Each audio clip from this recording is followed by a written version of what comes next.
Tanteraka isika rehetra. Mafalana indray ny mananatra fianaideran'ny ranomasina ary Jesosy Tompo amin'izao fotoana mahafinaritra omenao anay indray henonay teny avy aminao. Dia mamindrafo mandrakariva ry Tompo aminay noho ny fahotana izay nataonay. Dia mangataka aminao mandrakariva izahay ny mba hanomezanao anay fahalalana ahafahanay mahalala izay tena sitrakao. Voninahitry narino ny zavavaky izany amin'ny anaran'i Jesosy. Ry sekolady malala ho aminao rehetra ny fahasoavana sy ny fiadanana ro amin'Andriamanitra antsika sy Jesosy Kristy Tompo. Amen. Amin'izao alahady fahafito ambin'ny folo manaraka ny Trinité izao dia voalahatra ho toriana ny soratra masina izay voasoratra amin'ny filazantsara ny Marka. Marka toko fahavalo ambin'ny folo andiny fahavalo amby roapolo. Marka toko fahavalo ambin'ny folo andiny fahavalo amby roapolo. Toy izao no favaky ny teny amin'ny anaran'i Jesosy. Ary ny mpianatry Jaona sy ny fariseo nifadiana tamin'izany. Dia avy izy ka nanao tamin'i Jesosy hoe: "Nahoana ny mpianatry Jaona sy ny mpianatra ny fariseo no mifadianina, fa ny mpianatra kosa tsy mafady?" Ary Jesosy niteny taminy hoe: "Mahay mifady va ny havan'ny mpampakatra raha mbola ao aminy ihany ny mpampakatra? Raha mbola ao aminy ihany ny mpampakatra, dia tsy mahay mifady izy. Fa ho avy ny andro izay analana ny mpampakatra hiala ao aminy, ka amin'izany andro izany vao hifady izy. Tsy misy olona manjaitra tambatambatsy mbola voalona ao amin'ny lamba tonta, fa raha izany ny vaovao izay natampina dia andrombotra ny tonta ka dia hitatra ny tritra. Ary tsy misy olona manisy divay vaovao ao anaty siny hoditra tonta, fa raha izany ny divay dia atritra ny siny hoditra ka dia samy ho very foana ny divay sy ny siny hoditra. Fa ny divay vaovao no anaty siny hoditra vaovao." Ary nandeha namaky tanimbary tamin'ny sabata Jesosy, ary ny mpianany dia nanohy tsalom-bary teny am-pandehanana. Ary ny fariseo nanao taminy hoe: "Indro nahoana ireo no manao izay tsy mety amin'ny sabata?" Hoy izy Jesosy taminy: "Tsy mbola navakinareo va ny teny milaza ilay nataon'i Davida raha reraky ny hanohanana izy mba amin'izay nanaraka azy? Fa niditra tao an-tranon'Andriamanitra tamin'ny andron'ny Abiatara mpisorona be izy, ka nihinana ny mofo aseho izay madiso raha misy homana izany, afa-tsy misorona ihany, ary nomeny koa izay nanaraka azy." Ary hoy izy taminy: "Ny sabata no natao ho an'ny olona, fa tsy ny olona ho an'ny sabata. Ka dia tompon'ny sabata aza ny zanak'olona." Amen. Misy lalàna marobe hitantsika eny amin'ny fiarahamonina eny, any am-pianarana, eny an-dalana, eo amin'ny firenena, any am-piangonana mazava ho azy. Ireny lalàna ireny dia misy fikendrena ambadika daholo. Za mbola tsy miteny tsara na ratsy, fa samy misy fikendrena ambadika daholo. Ohatra, misy lalàna zao ery eny amin'ny arabe eny hitantsika hoe tsy azo anaovana maloto eto. Ohatra, inona ny tanjona ambadik'izay? Mba hitazona le toerana eo an'iny ho madio. Zay zao dia efa tanjona anankiray. Manana lalàna koa tsika any am-pianarana any. Tsy maintsy fitaina ny enti-mody, ny devoir zany.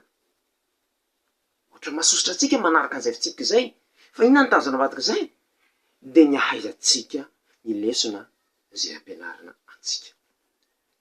Araka izany ny lalàna indraindray dia somary mandreraka antsika ny manaraka azy, somary mitondra fahasorinana ho antsika, kanefa raha tsara ny tanjona ambadika izany dia hitondra soa mandrakariva antsika izany. Mety misy nefa lalàna, tena teneniko izany, izay mety mikendry tombotsoa an'olombitsy na mikendry zavatra ratsy ho antsika. Dahoana moa fa mpitondra manao anazy matetika dia manaiky aloha ny anjarantsika sy mivavaka ho azy ireny. Fa izao ny tena ho resantsika dia mahakasika ny lalàna izay ato amin'ny Baiboly. Misy zavatra sain'Andriamanitra ataontsika, misy zavatra izay takiana amintsika. Ndeo ho vaiko kely hoe to takiana amintsika, satria izao misy lalàna izay tsy dia mazava loatra indray dia ampiana lalàna mba hahafahana mampiatra azy. Dia ireo lalàna ireo dia noentin'ny sasany, misy fanazavana lalàna, dia ireo fanazavana lalàna io indraindray ny tena novoizina mafy, kanefa tsy fantarako ny inona marina moa ny tanjona amin'ilay lalàna ny aingana. Ohatra, ny mifadianana. Misy lalàna tokoa hoe fifadian-kanina atao am-baiboly saingy amina tranga manokana. Andriamanitra tsy tonga de miteny hoe fadianina zay fotsiny. Diso araka zany zay miteny hoe tsy maintsy mifadianina, tsy maintsy mifadianina. Satria Andriamanitra tsy miteny hoe fadianina amin'ny fotoana rehetra. Diso koa araka zany zay miteny hoe tsy mety ny fadianina, tsy azo atao zany. Io de miankina amin'ny tsirairay avy. Fa nisy tokoa lalàna teo amin'ny Jiosy miteny hoe mila mifadianina eto, mila mifadianina eto, nefa tsy fantatra akory le antony, tsy misy antony mazava akory. De ireo no tena roritiny sasany. Zay indrindra le fanomezan-tsiny mpianatra Jiosy hoe anareo to tsy mba mifadianina akory nefa mpianatra zao na mifady. Ny mpianatra ny fariseo mifady. Nefa le izy tsy misy tanjona akory. Zay mahatonga Jesosy mametsiny eto. Ny nareo na de anaty fifaliana de atao ny fifadikanina. Ho avy ny fotoana de ho tsapanareo ina le fifadikanina, ka tsy atao fahatany izy io. Ny antony fifadikanina ohatra fa tsy hoe tsy maintsy zay mba misy vavaka ataotsika de mba afantoka amin'ny vavaka zay atao. Na hoe mifadianina isika ahazahoana vola ahafana mizara ho an'ny hafa. Ohatra. Zavatra tahaka an'izany tokony anaovana fifadikanina fa tsy isehosehoana hoe zay de mifadianina fotsiny tsotro zao. Misy manko manao an'izany de mifady any izy de tena mampijaly tena. De misy de mamono tena mihitsiny de misy maty misy marary Misy indray de mifadianina de manao selfie izy de alaina sary jereo zay mifamifadianina. Tsy zany ny fikendren'ny fifadikanina ka tandremo. Hafa koa zao eto resaka sabata. Ny dikan'ny sabata de fitsarana. Tsy alahady tsy asabotsy fa fitsarana. Zay fotsiny. Misy andro tokony atokantsika hitsarana. Zay ny tanjon'Andriamanitra tamin'ny sabata. Ndraindray nefa isika dia mahatsapa fahoriana amin'le sabata, tahaka an'izay zao tamin'ny mpianatra Jesosy. Vao manao asa kely le olona de lazany hoe tsy mety zao, tsy azo atao. Vao manasitrana Jesosy hoe tsy mety zao. Vao maka salohim-bary le mpianatra, tsy mangalatra ry zareo Io de tena araka ny lalàna Jesosy de azo atao raha ohatra misy ana mipetrapetraka eo dia afaka hoanina iny fa tsy mitondra mody fotsiny izy de tsy maka be deabe fa zay avoky anazy fotsiny atao. Asa zany de tsy navelana atao tamin'ny andro sabata. Tsy navelany Jiosy natao. Fa raha tena hevitra ny sabata de tokony tsy olana izany. Inona dikan'izany rehetra zany? Ny foto-kevitra ny lalàna de aza adino de fitiavana Andriamanitra sy ny namany. Ka raha ohatra ka misy lalàna tandremantsika ka mitarika atsika amin'ny tsy fitiavana, any amin'ny zavatra tsy mahasoa, de any amin'ny tsy izy tsika izay. Ny lalàna de tokony hitarika atsika mandrakariva amin'ny zavatra mahasoa de amin'ny fitiavana izany. Mety misy zavatra ataotsika ohatran'ny jereny ivelany, ohatran'ny tsy manaraka zay voasoratra, kanefa vokatra ny fitiavana dia zavatra tsara izay. Ny fahasoavan'i Jesosy Kristy Tompo, ny fitiavan'Andriamanitra ray ary ny firaisana sy ny fiangonana amin'ny fanamasina ho amintsika rehetra ny hatramin'izao koa mandrakizay. Amen. Ivavaka isika. Nisotranao hatrany izay ry Jesosy no izany teny nomenao anay izany. Ampianaro ry izay afantatra mandrakariva zay tena kendrenao amin'ny lalanao de ny fitiavana izany. Aoka izay izara fitiavana mandrakariva. Voninahitry ny arinao ny zavako izany. Amen.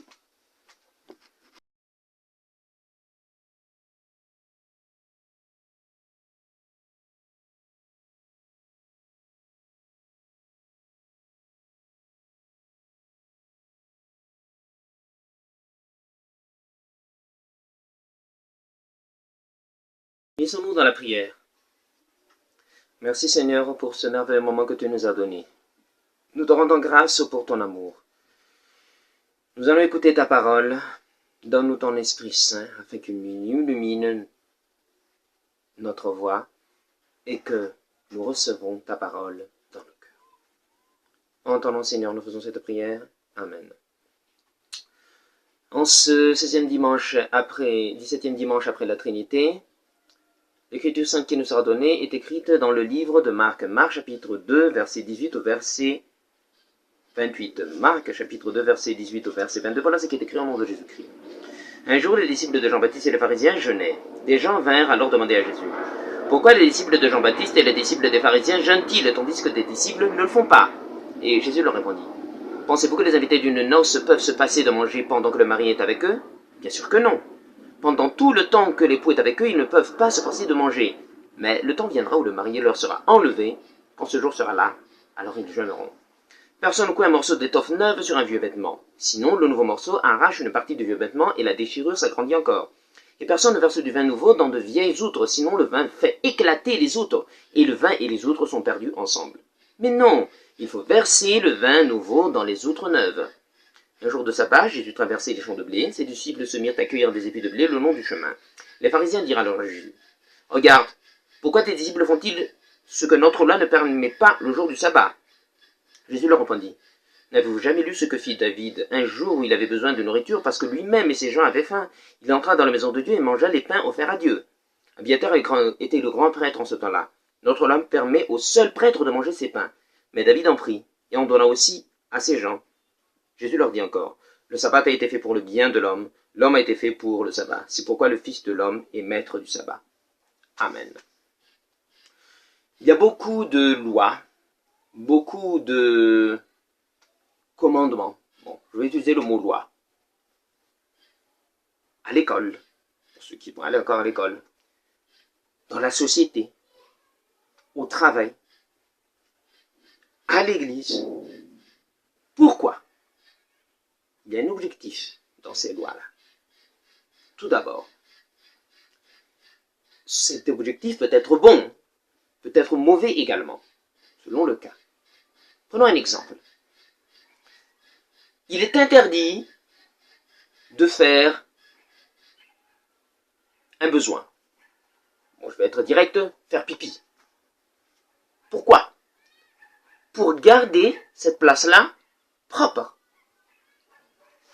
À l'école, une des disciplines également, il faut finir les devoirs à la maison. Sinon, punition. Cette discipline nous gêne quelquefois parce qu'on n'a pas envie de faire nos devoirs.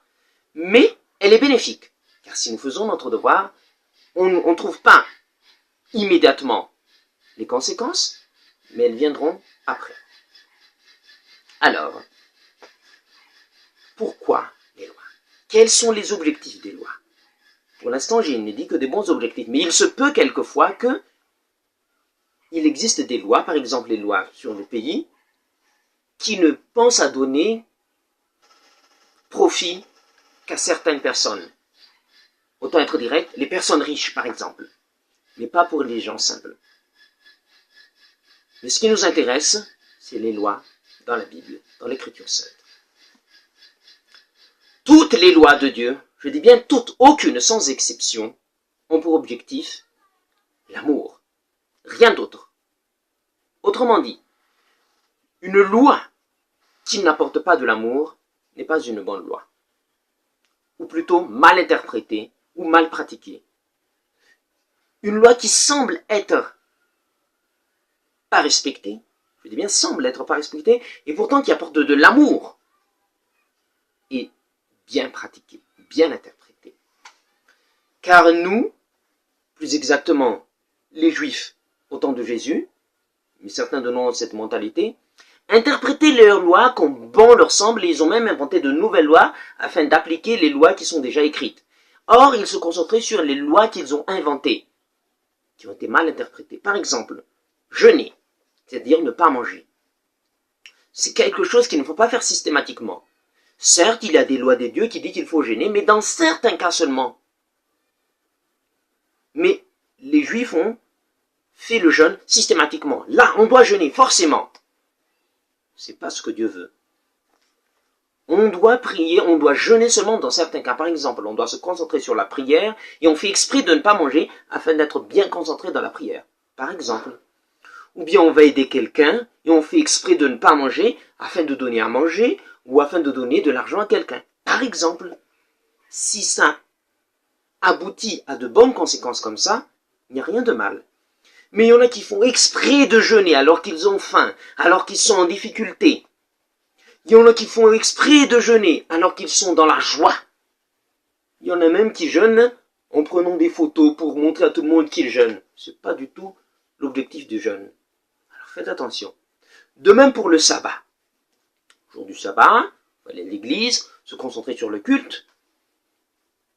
Mais si les Juifs ont exagéré en disant il ne faut pas du tout travailler le jour du sabbat, il ne faut rien faire d'autre. Voilà pourquoi ils accusaient les disciples de Jésus de ne pas respecter le jour du sabbat. Parce qu'ils ont pris des épis de blé et ils ont mangé.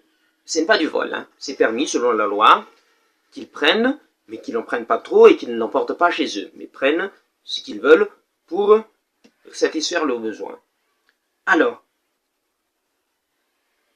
si ils ne le font pas, ils vont avoir faim et ils ne pourront pas continuer à faire le travail qu'ils font le jour du sabbat, qui n'est autre que prêcher la bonne parole.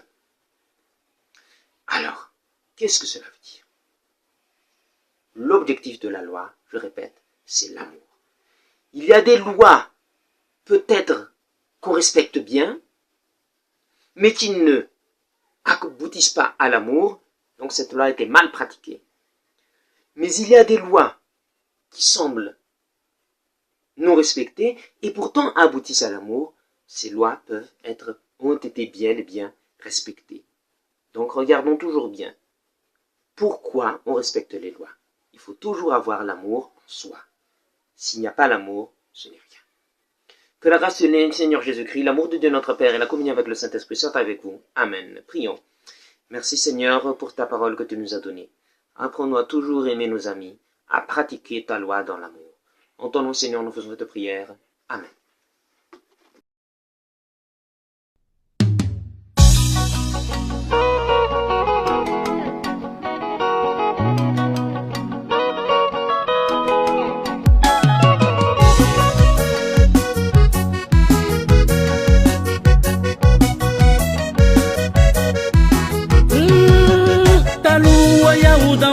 Nekantao Ofita kitami zao tuntuli zao Tanani nyerenda Tayefa ni refa Uluveri datukoti Nasite uzi susi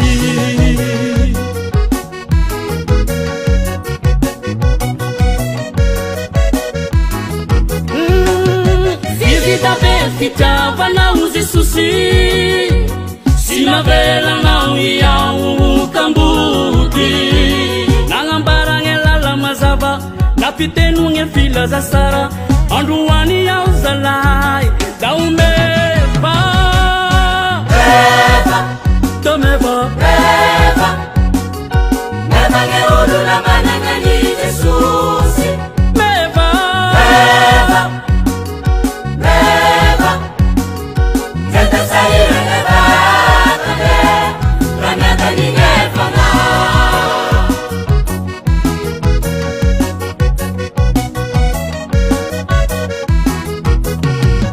Nyefuna umaluti usanama Nyeuta mitambesati anda musinao Inde sominize susi Fahizi andi uhamusi Uva Ngefanya nao Angata ke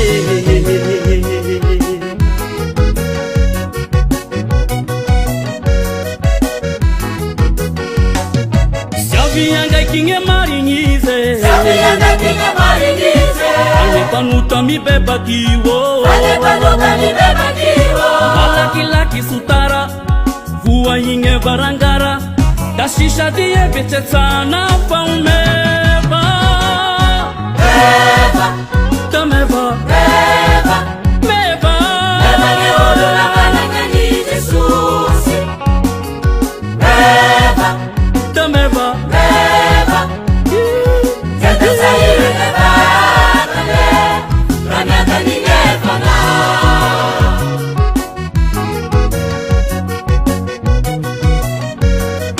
Beba Beba Tameba Beba Beba ngeulu la mananga ni Jesusi Beba ngeulu la mananga ni Jesusi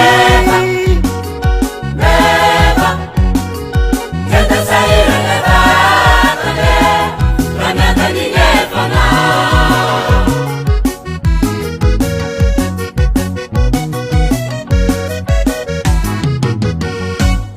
Beba Tameba Beba Beba ngeulu la mananga ni Jesusi Beba ngeulu la mananga ni Jesusi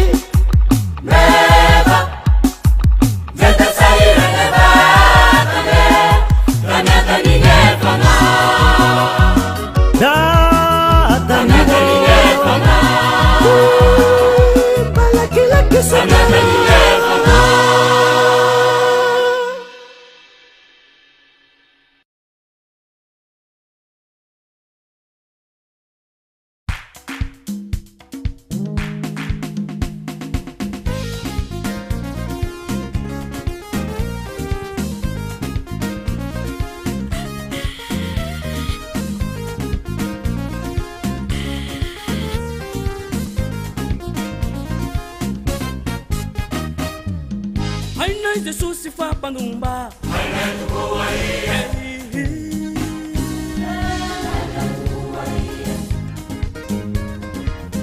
hainay Jesosy fanamelo anay Jesosy kuiha hainay Jesosy fampandomba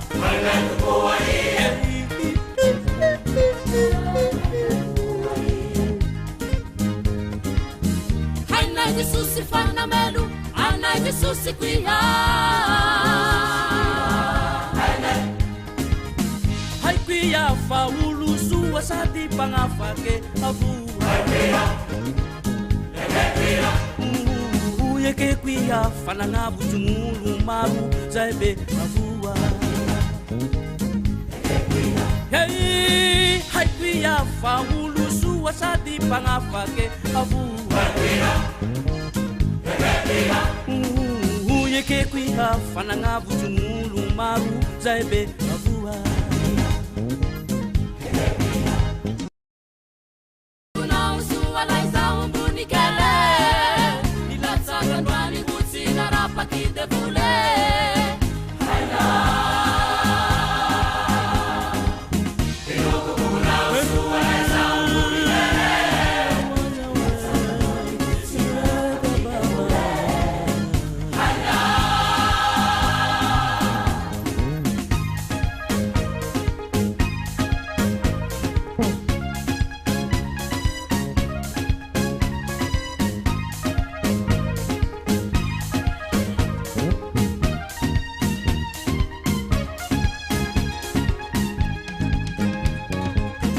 hainay Jesosy fampandomba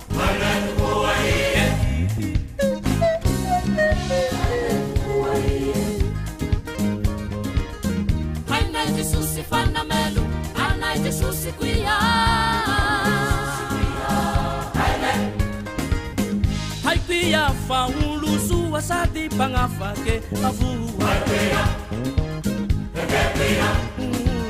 yeke kuiha fanana bujungulu maru zaibe avua hay kuiha fa ulu sua sady pagnafake avua yeke kuiha fanana bujungulu maru zaibe avua minuko butuna usua laisa umunikele bihataka dwani musi narapakide vule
Angelahe susikuza Ange tisusiza Angeruye tisusiza Ange tisusiza Suwapangahe hamunjana Suwapangahe hamunjana Suwapangahe hamunjana we Suwapangahe hamunjana Lelai mahere Tisusiza Lelai mahere Tisusiza Tisusiza Lelai mahere Tisusiza Lelai mahere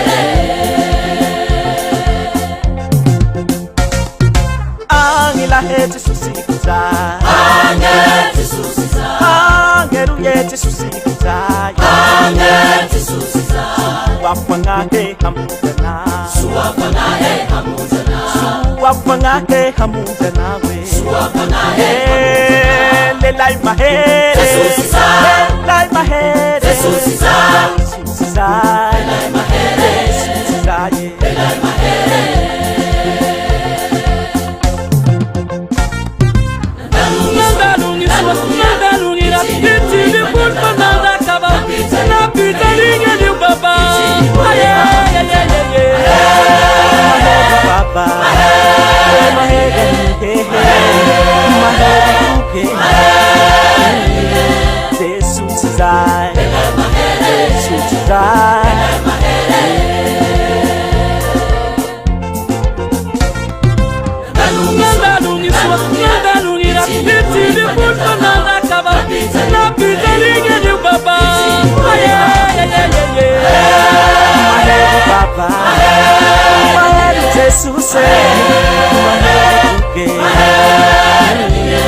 Jesus, I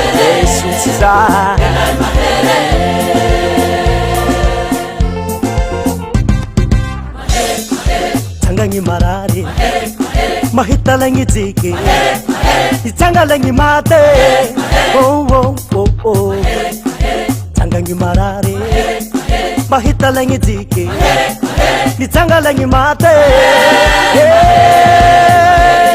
mahera ni ubaba mahera Jesus mahera ni kupe oh Jesus izali Jesus izali mahera ni ubaba mahera Jesus mahera ni kupe Jesus izali Jesus izali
Sinangaya, Pawamala na wow.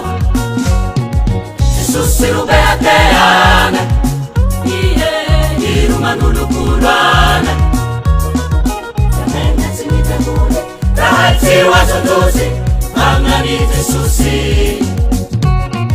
Jesosy robeateana iroman'olokoloana amenatsy ny tanora raha tsy hoazondrozy magnany Jesosy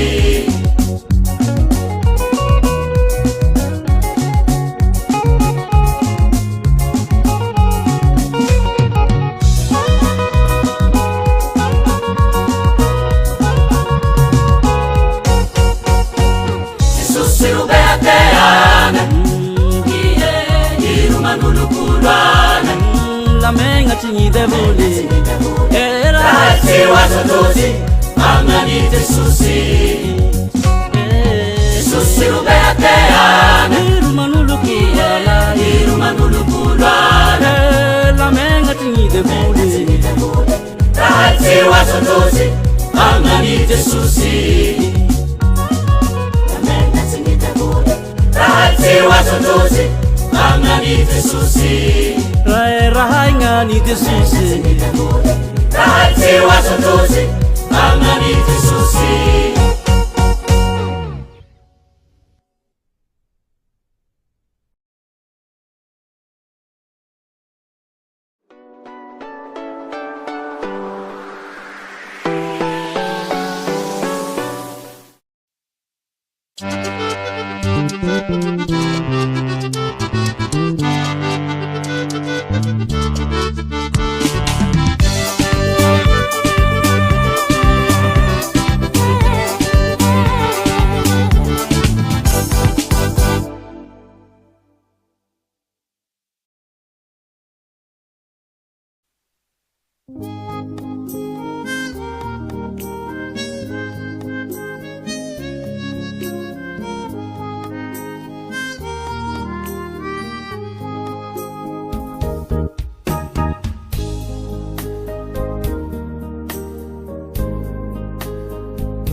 Hainao Jesosy va eka hainaie hainao Jesosy va eka hainaie haina haina haina haina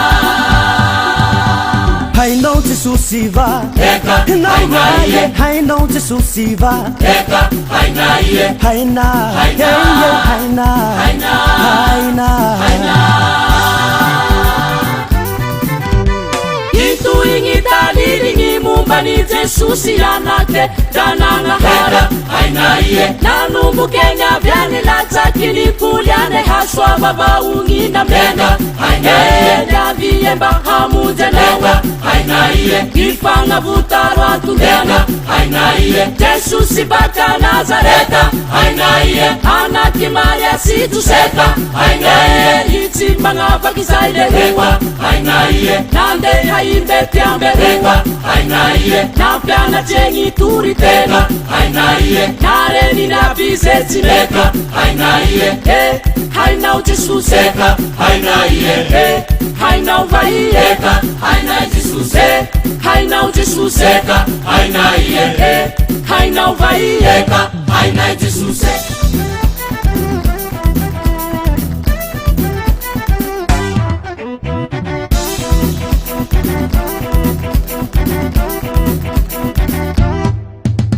hainao Jesosy va eka hainay hainao Jesosy va eka hainay haina haina haina haina hainao Jesosy va eka narewe hainao Jesosy va eka hainay haina haina haina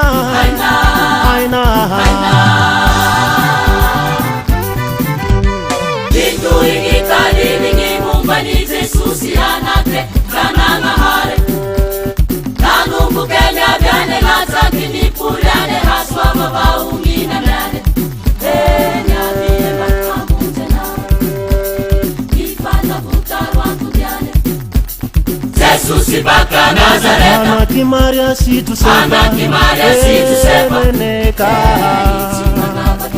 nande hayende tiamberua nampia na chenyi turi teni nare ni nyabise chimeki hainao Jesosy hainao vaiye hainao Jesosy ka hainao vaiye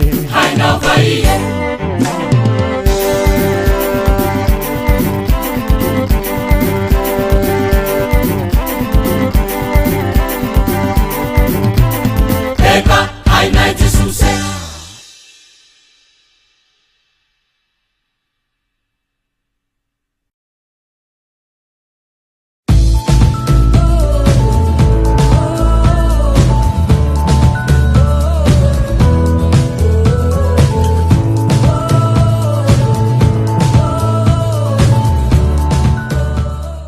maisao manotany anao de aoka fao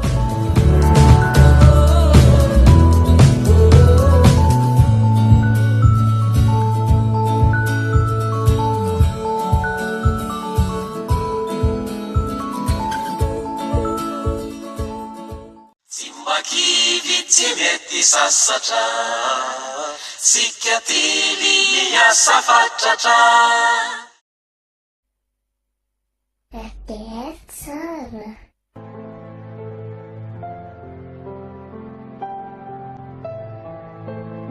kana dia kely indrindra aza no ny andohanao dia ho lehibe indrindra no hiafaranao Joba toko fahavalo ny andinin'ny fahafito Radio Teny Fiainana FM 91.2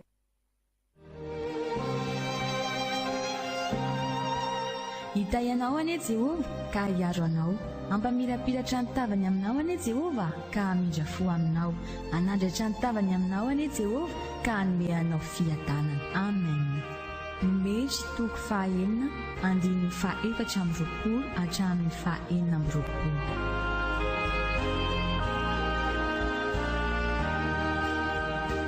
L'Éternel te bénisse et te garde. L'Éternel fasse lever la lumière de sa face sur toi et use de grâce envers toi.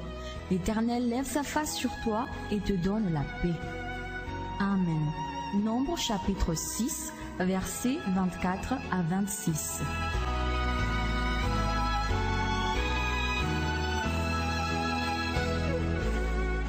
May the Lord bless you and take care of you. May the Lord be kind and gracious to you. May the Lord look on you with favor and give you peace. Amen. Number chapter 6, verse 24 to 26.